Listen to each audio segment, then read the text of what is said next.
SSC 2026 batch, আমি তোমাদেরকে বলছি যাদের টার্গেট গোল্ডেন এ প্লাস তাদের পড়ার রুটিন কেমন হবে।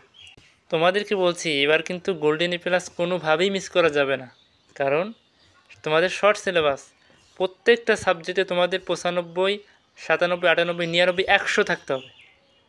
তোমরা যদি আজকে ভিডিওটা পরিপূর্ণ দেখো, আমি তোমাদেরকে গ্যারান্টি দিতে পারি যে তোমরা পরীক্ষায় ভালো করবা। কিন্তু আমার একটা সত্য আছে, সত্যটা কি জানো? সত্যটা হচ্ছে আমি যে কথাগুলো বলবো এটা তোমাকে মেনে চলতে হবে। ভাইয়া তুমি পারবা না বলো? যে এই কয়েকটা দিন রুটিনটা মেনে চলতে পারবা না? তুমি যদি এই কয়েকদিন রুটিনটা মেনে চলো, আমি বিশ্বাস করি তুমি গোল্ডেন এ প্লাস পাবা, এটা গ্যারান্টি। এর মাঝে একটা কথা বলি, তোমরা অনেকে আমার ভিডিও দেখো কিন্তু চ্যানেলটি সাবস্ক্রাইব করো না। যারা যারা এখনও চ্যানেলটি সাবস্ক্রাইব করো নাই তারা দ্রুত এই চ্যানেলটি সাবস্ক্রাইব করো, কারণ তোমাদেরকে নিয়ে বাংলা, ইংরেজি, গণিত, আইসিটি এবং ইভেন সকল সাবজেক্টের ক্লাস আসতেছে ইনশাআল্লাহ। এই জন্য হোলি ইটিসি স্কুল চ্যানেলটি তোমরা সাবস্ক্রাইব করে আমাদের সাথেই থাকো। তাহলে চলো আমরা মূল কথায় চলে যাই। প্রথম কথা হচ্ছে যে এ প্লাসই কি আমাদের জীবনের সব কিছু? না, এ প্লাস আমাদের জীবনের সব কিছু না, তবে এ প্লাস আমাদের জীবনের অনেক কিছু। মনে করো তোমরা এখানে অনেক স্টুডেন্ট আছো যারা মেডিকেলে পড়তে চাও অথবা বড় বড় বিশ্ববিদ্যালয়ে তোমরা পড়তে চাও। সেখানে কিন্তু ভাইয়া এসএসসি থেকে তোমাদের একটি নির্দিষ্ট মার্ক যুক্ত হবে। তুমি ধরো এসএসসিতে রেজাল্ট খারাপ করলা, ওই মার্কটা কিন্তু তোমরা পাবা না, তোমরা কিন্তু কম নাম্বার পাবা, তখন তোমরা কিন্তু অন্যদের তুলনায় পিছিয়ে পড়বা। এই জন্য আমি চাই তোমরা কেউ যাতে পিছিয়ে না পড়ো। তোমাদের সুন্দর একটা রুটিন আজকে তোমাদেরকে দিব। চলো আমাদের রুটিনটা শুরু করি। 1 নম্বর কথা হচ্ছে যে তোমরা খুব ভোরে উঠবা। তোমরা কি করবা? ভোরে উঠবা। ভোরে উঠে কমপক্ষে সকালে 2 ঘন্টা পড়ালেখা করবা। সকালে কয় ঘন্টা বলছি ভাইয়া? 2 ঘন্টা।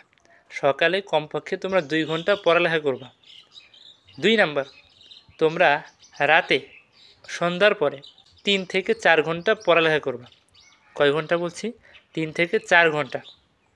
এই মোট 5 ঘন্টা অথবা 6 ঘন্টা তোমরা যদি ডেইলি প্রতিদিন তোমরা যদি পড়তে পারো, আমি তোমাদেরকে চ্যালেঞ্জ দিয়ে বলছি তোমার গোল্ডেন এ প্লাস মিস হবে না, হবে না।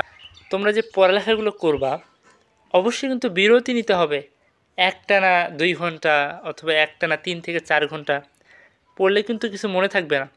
মনে করো তুমি 1 ঘন্টা পড়লা, এরপর 10 মিনিট ব্রেক নিবা, তাহলে 3 নম্বর কথা বিরতি আমাদের নিতে হবে।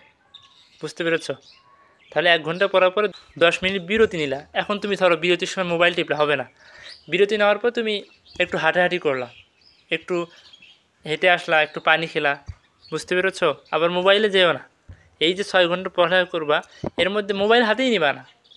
বুঝছো? যদি ক্লাস করার প্রয়োজন হয় তাহলে করবা।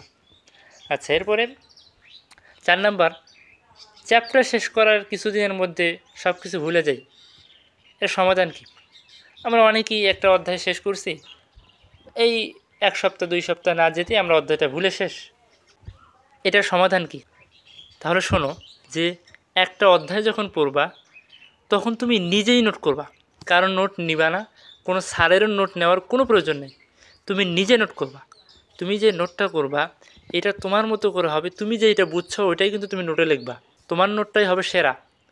তুমি পরীক্ষার আগে এই নোটটা পড়ে যাবা, দেখবে তুমি পরীক্ষায় সব উত্তর করে আসছো।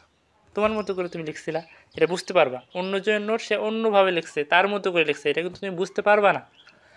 আচ্ছা, এরপরে তাহলে 1 নম্বর নোট করবা। 2 নাম্বার, তোমরা কি করো জানো?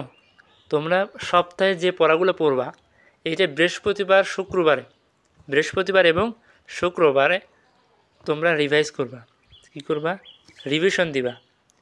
এরপরে তোমাদের মাসে যে পড়ালেখাগুলো করবা, মাসে ধরো এই মাসে তুমি 7, 8, 9, 10, 11, 12 এই অধ্যায়গুলো শেষ করছো, তুমি মাস শেষে এই অধ্যায়গুলো পুরোটাই রিভিশন দিবা। মানে তোমার মাসে যাতে 2-3 বার একটা করে অধ্যায় রিভিশন দেওয়া হয়ে যায়, এই রিভিশনের উপর থাকবা। মানে একটা অধ্যায়, সবগুলো অধ্যায় না, কিন্তু মাসে একটা করে অধ্যায় রিভিশন থাকবে। আচ্ছা, তাহলে এইভাবে রিভিশন দিবা, তাহলে দেখবে তুমি আর অধ্যায়টা ভুলে যাবা না। ভুলে গেলেও ওই তোমার নোটটা বের করবা, দেখবা আবার মনে আসবে। এরপর একটা কথা বলবো লাস্টে, সফল হয় তারা যারা ধীর থাকে সদা। আমি যে এই কথাগুলো বললাম এই কথাগুলোর উপর তোমাদের ধীর থাকতে হবে। তুমি আজকে মানলা, কালকে মানলা না, হবে না। তুমি আজকে যেমন মানছো কালকেও মানতে হবে, পরশু দিনে মানতে হবে, এইভাবে তোমার প্রত্যেকটা দিন তোমাকে মানতে হবে। ভাই একটু কষ্ট করো, এই যে এই কয়েকটা দিন কষ্ট করলে তোমার জীবনের নতুন একটা দিগন্ত, নতুন একটা পথ উন্মোচিত হবে। বুঝতে পেরেছো ভাইয়া? এই জন্য কয়েকটা দিন কষ্ট করো। আমি বিশ্বাস করি মানুষ যদি চেষ্টা করে, মানুষ যদি জেদি হয় কোনো বিষয়ের উপর, সে কখনোই ব্যর্থ হয় না। সফল তো তারাই হয় যারা ধীর থাকে সব সময়। তো তোমরা অনেক ভালো থেকো, যেই ভালোর শেষ নেই। অনেক সুখে থেকো, যেই সুখের সীমানা নেই। এই অনন্তন শান্তি, চিরন্তন প্রত্যাশায় আমি বিদায় নিচ্ছি। আসসালামু আলাইকুম ওয়া রাহমাতুল্লাহি ওয়া বারাকাতুহু।